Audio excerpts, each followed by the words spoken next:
Well, welcome everyone. Today we're going to be discussing step 4 of the 5-step method. So I'm Richard Velleman from England, and I'm pleased to welcome to this discussion Steve from both Australia and New Zealand, and John and Jill from England. As with most of these roundtable discussions, we're going to look at two things in relation to this step. First, what is good practice? And then second, what are some of the common problems or challenges to delivering this step well, and how can they be overcome? So going to the first one, which is good practice, I'd like to start with John, if I may. What do you think is evidence of good delivery of step 4, and why is that good, both from the practitioner's perspective and from the affected family member's perspective? John. Yes, I personally like to have a copy of the FMQ very handy. And when I'm assessing, I really like to hear that individuals are using the FMQ when they're working with clients and referring to it at the appropriate section. So, for example, on 4.2, when we're looking at exploring a network diagram, there's questions 25 to 30 to see who is supportive, and they can be a real prompt. Whereas the other section, 31 to 32, are for people that are not so supportive to the to the family member, and so to assist the family member paint a picture of what is around them, who is supportive and who isn't.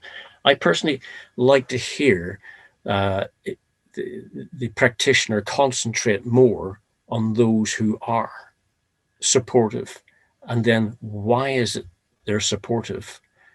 What is it they say? What is it they do? And this can be very helpful to the family member to realize that they're not always alone when you're in that position of a loved one going through a very difficult time with drugs and alcohol. It does feel like a lonely position, but by helping the family member speak this out, can just lift their eyes off the immediate and more onto the horizon. So I like to hear that when I'm assessing that the FMQ is being utilized in that way. Thank you, John. That's a very nice example of good practice. Okay, can I move to Jill? What do you think is evidence of good delivery of step 4, and why is that? I think one of the key things here is preparation. So not only utilising the family member questionnaire, as John said, but making sure you've got everything at hand to do the network diagram. It sounds obvious, but it's really important. I mean, when I was seeing people face to face, it was obviously having the paper available, the pens, the phone to take the picture of the diagram if the family member wanted. And now we're into a whole new world, and I've had to learn how to do the diagram online, and that's a new skill and something I've had to practice to make sure that I'm confident to do that. And the other thing I think is not to be non-judgmental when somebody is identified as being unsupportive in the diagram. I think judgment can change the level of trust between yourself and the family member. So it's very important that you, as the practitioner, remain objective, and you can explore the reasons why someone is unsupportive in that non-judgmental way. So I think they're my two key points. Thank you, Jill. That's extremely helpful. I think that last one about being non-judgmental and remaining, in a sense, professional and objective, even if the family member is being very judgmental, is very helpful indeed. Okay, can I move to you, Steve? What do you think about good practice in delivering step 4? I think the starting point, not just for step 4, but for every other step, is to actually set an agenda at the very start, to actually let the family member know exactly what's going to be done in the session, and to let them know why. So the purpose of to to say that for step 4, what we're going to do is look at the support network that you have around you, and explain why we would do that. Obviously, because the research says, based on the stress strain coping support model, how important it is to look at those supports and to identify the good supports and the not so good supports. So I think setting up that agenda, making sure that you actually cover every single point as well. I've seen too many people spend all their time filling out the diagram with names of people and lots of pluses and strong heavy lines to indicate good strong support, but they're not spending enough time looking at where the gaps are, and perhaps, and maybe I'm jumping ahead to common problems here, but also not enough time talking about how you can actually support other family members in the way that you communicate with each other and communicate about the family members. So jumping to 4.5. But the other thing that's really important is to not just focus on people as the supports, but agencies, organizations, activities, hobbies, all of those sorts of things, that all of them have a place in terms of, they're part of our support networks as well. So I think they're the two the key things, and to reiterate what John said as well, is what it is about these things that are supportive, because that then helps to identify potential new support sources of support. So if that thing is helpful and it's helpful in this way, where else can I get that from? Thank you, Steve. That's extremely helpful. So to sum up really about good practice, facilitating a wide-ranging network diagram. And I think the point you're making, Steve, covering not just people, but also activities, organizations, all areas really of a person's life, to really get a clear picture of what is supportive and also what is not supportive, and trying to help the person clarify why something is supportive or not supportive, because you can build on that and they can build on that to try and realize how to maximize the support and how to reduce things which are less supportive. Developing a really good agenda and explaining to the family member what that agenda is, being non-judgmental, and using the family member questionnaire and what the family member told us at the very beginning about the support that they get in their family member questionnaire answers. So all of those things are really signs of very good practice in delivering step 4. Okay, on to my second question. What common problems do you see with a practitioner's delivery of step 4, and how can that be overcome? I want us to answer this by looking in turn at each of the core competencies for step 4 and thinking about what we've observed can go wrong in delivering each of these competencies. And I think I'll start this time. And I want to look specifically at the competencies around the beginning and the ending of doing a step 4 in our competency framework, competencies 4.1 and 4.6, which are obviously about the beginning of the step and the ending of the step. And I think what we've come to realize more and more is how important these two criteria are to enable a smooth and effective step. Getting the beginning right of the step and getting the ending right so that it moves seamlessly on to the next step are two absolutely key things. So the beginning of the session, obviously we want to see a warm welcome, as Steve was just mentioning, setting a clear and structured agenda for the session, communicating this to the family member. So ensuring this agenda is followed throughout the session. Obviously checking if the previous session was helpful, and giving the purpose of step 4 and relating that to the stress, strain, cope and support model. Now, the sorts of problems that I've observed come up very frequently are things like not checking if the previous session was helpful, and if so, in what ways. And the session that we're currently doing, step 4 in this case, not being clearly introduced with the purpose of it being explained in relation to the model. So I think simply having forms of words ready so that it's part of people have talked about preparation, and part of that really key preparation is having some forms of words ready that you know what you want to say. So you're not sort of faffing around trying to think what's the best way of saying it, but really just having it clear. For example, we spent a lot of time last time looking at how you dealt with this difficult situation and what the advantages and disadvantages are with how you currently cope, and with any alternative ways that you might cope differently in the future. What did you feel about that session? Was it helpful at all? In what ways was it helpful? So that is a very simple introduction to how you can get people, and you only need to spend 5 minutes on that at the beginning, but it's really important. Similarly, with ending the session, we have all sorts of criteria about summarizing the main issues that the family members raised, reminding them about using the self-help handbook in between, obviously, again, checking if that session you just had has been helpful, and if so, why, and then clarifying the purpose of the next session, which is going to be on step 5, so that they can think about starting to prepare for that, and obviously dealing with practical issues about when the next appointment is, and what to do if something happens in an emergency, how they're going to contact us, and for example, but also how I'm going to contact them if something comes up. So again, the common problems are people not leaving enough time to do this ending properly, not thinking about the structure properly, issues not being summarized towards the end of the session, not suggesting people use the handbook, and so on and so forth. So again, having things prepared to say about all of those things is very helpful. So those, I think, are the common difficulties I've observed about beginning and ending.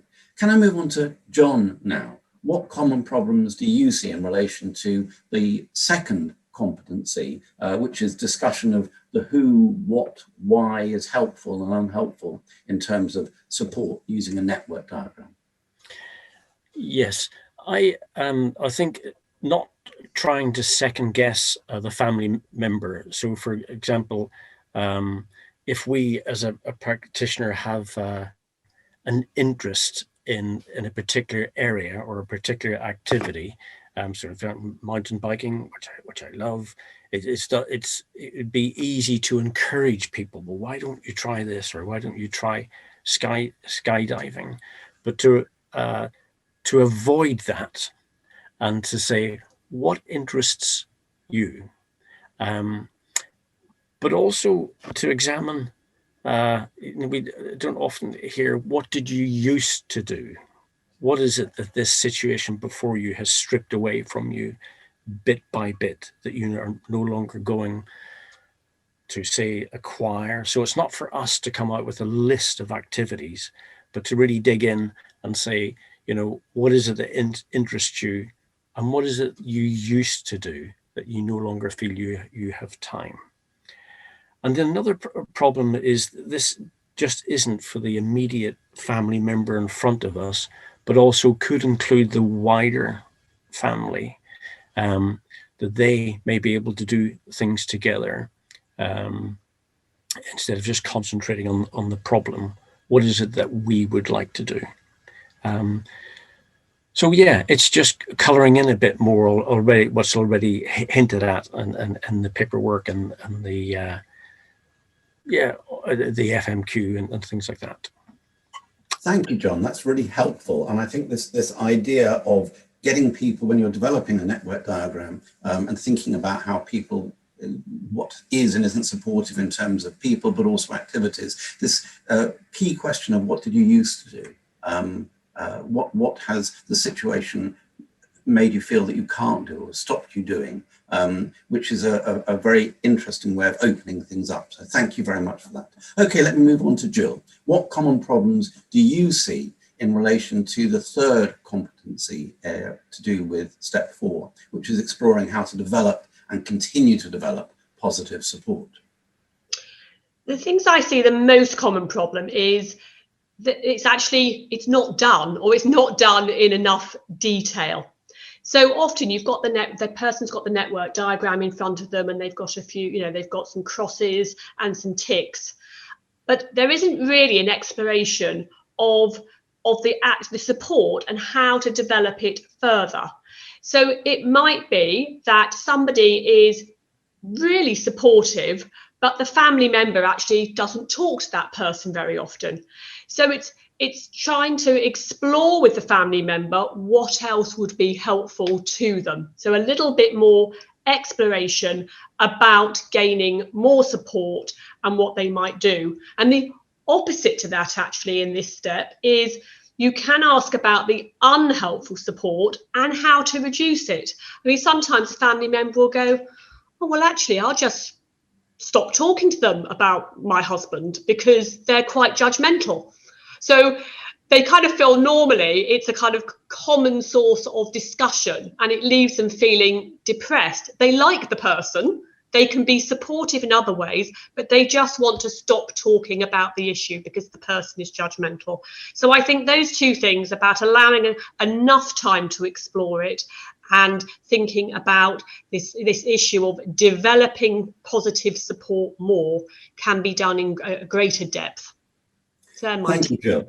Thank you, Jill. That's very helpful. I think that last point, I think, is particularly important as it relates a lot back to step 3 as well, with people thinking that they don't have choices. There is no alternative. And so what people might think is, well, you know, although I like this person and although I feel very supported by them, because we always get into these discussions about my partner and they have such clear views about what I ought to be doing, and I feel that's very unsupportive, my only alternative is to stop seeing them and helping them realize that there are alternatives, and that one alternative is to say, do you mind if we don't talk about that? Because I really like your company and I like spending time with you, and it's very supportive being able to do this, but I don't want to have that discussion. That is also an alternative, and that's really helpful as a way of improving social support and reducing the negative support that you can sometimes get, the unhelpful support. Okay, thank you very much, Jill. Let me move on to Steve. What common problems do you see in relation to the 4th competency about exploring potential new sources of support?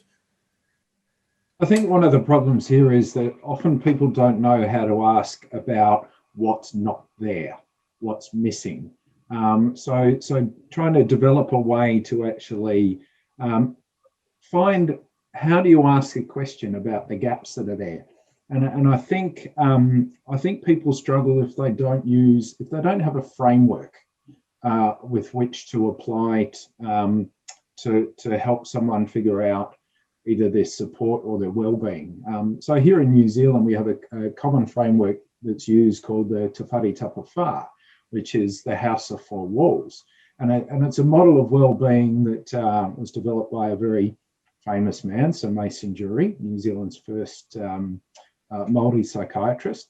But it's a framework with which a person a practitioner can ask questions of the family member around, so what's missing in terms of your relationships, what's missing in terms of your physical health, what's missing in terms of your mental health, what's missing in terms of your spirituality. So they're the four walls, Wairua, Hinenaro, Tinana, and Whānau, not in that order. But I suppose the problem is people, as I said, not knowing how to fill in those gaps, or perhaps jumping to conclusions of what they think should be there. And now it's okay to make suggestions, but I think it's really important if you suggest, well, what about this? That you use lots of open questions to explore if it would actually be helpful for that family member and what might be helpful about it. So I think people don't do this part well because they don't know how to ask about what's not there. And again, it's about not just looking at what people are not there in your life, but what agencies, what activities, what hobbies, what interests, and I think having a framework can help a person ask the right questions to explore what's not there. Thank you, Steve. That's really helpful, and in lots of ways as well. I think this last point about having a framework, I suppose that underlines a lot of what's so important about the 5-step method anyway, which is about structure. And what we find is that structure helps both us as practitioners and it helps family members. And here you're using another example of how structure can help both us as practitioners and family members, just thinking about how to get more support. I think that those 4 walls idea is a really, really interesting one. Obviously, it's something that you're very familiar with in New Zealand, but perhaps people across the rest of the world may not be quite so familiar with that. And that idea of thinking about relationships, physical health, psychological health, and spirituality as being 4 major domains that you can actually talk to people about. And you reiterated the point that John made earlier about not jumping to conclusions about what it is that somebody might find interesting or helpful in terms of activity or supportive, but actually basing it on asking them as opposed to it being our views about these things.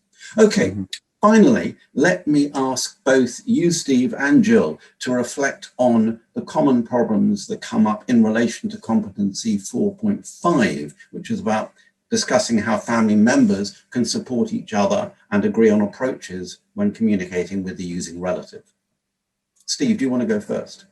Yep, I can go first. I think the common problem is that people actually just don't do it, and perhaps because they haven't actually figured out for themselves perhaps what it actually means.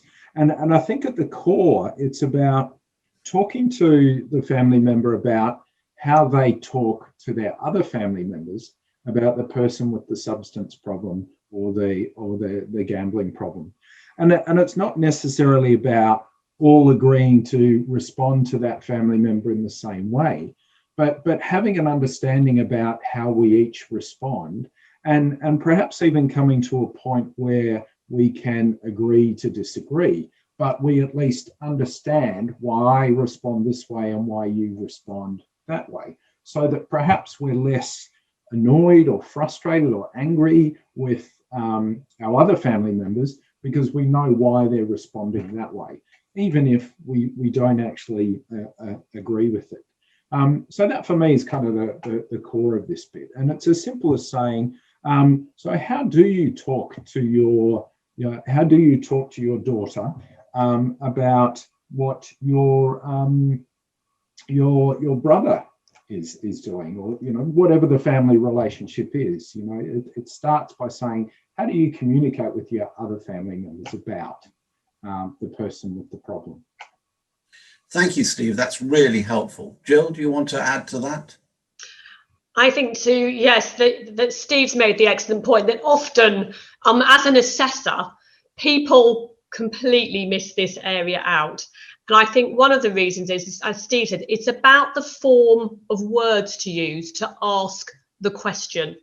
And I would recommend that practitioners rehearse and actually do a little role play demonstration with a colleague to get this aspect right, because I think it is one of the most powerful parts, because in terms of that family member feeling supported, if you're not all on a common agenda about the way you approach communication, is saying that you might agree to differ, it can be a huge cause of stress of people not talking, and that adds to their strain and obviously a detriment to their well-being. So I think make sure you do cover this step and do practice it and do have the form of words ready. Thank you very much, Jill and Steve, for looking at this Competency 4.5. So to sum up what some of the common difficulties have been that people have talked about all the way through all the different competencies within step 4, the big one is people simply just not doing one or more of them. And getting caught up in doing something else and doing it maybe very well, but not therefore leaving enough time. So the solutions that people have come up with are a lot about structure and time management, a lot about preparation, so that you know what you're going to do and have an agenda and know how you're going to follow that. And the point that Jill made just now, which is about having forms of words that you know you're going to use, and actually practicing them and saying them out loud. So you're used to hearing yourself using those forms of words, because then they become much easier to get out. And then knowing how you're going to address an issue is the most important first stage in actually being able to address that issue. So thank you very much indeed, Steve and John and Jill, for joining me today to think about step 4. Thank you. So I want to recap some of the key points that came out of this panel discussion. The first one is, as always, about structure and time management. We need to ensure we cover all of the criteria. We need to set the agenda. We need to explain what we're going to do and why we're going to do it so that the family member really understands what's going on. We've got to prepare well to do our network diagram, either with a pen and paper or with drawing on Zoom or other video conferencing methods. We need to have forms of words that we're going to use, and we need to practice them so they don't come as a surprise to us when we try and say them. We need to obtain a very wide network diagram to cover all areas of a person's life. Obviously, their relationships, their spirituality, what they do in their various activities, about physical well-being, mental well-being, any psychological help they may receive, and so on and so forth. We mustn't impose our own views about support. Our job is to help them think about what is supportive to them and what is unsupportive to them. We need to clarify the difference for them between supportive and unsupportive. What is it for that family member? We mustn't second guess what's supportive and what is unsupportive. We need to utilize the answers that they gave us in the first session to the family member questionnaire, because that will tell us a lot about what people find supportive and not supportive. We need to ask them about what they used to enjoy before these relationship problems came up with their relative. We've got to be non-judgmental about unsupportive people, but we've still got to enable the family member to focus on increasing their support and probably decreasing the lack of support, the unsupportive relationships they have. We need to look at communication within the family. And the important message, I suppose, for this is that we can help people realize that they can agree to disagree within the family on the approach. It's about understanding between family members and getting an agreed understanding, as opposed to everybody having to think in exactly the same ways or behave in exactly the same ways. So hopefully all these tips will improve the quality that people are able to deliver with step 4. As always, I'd like to thank everyone involved in the production of this video.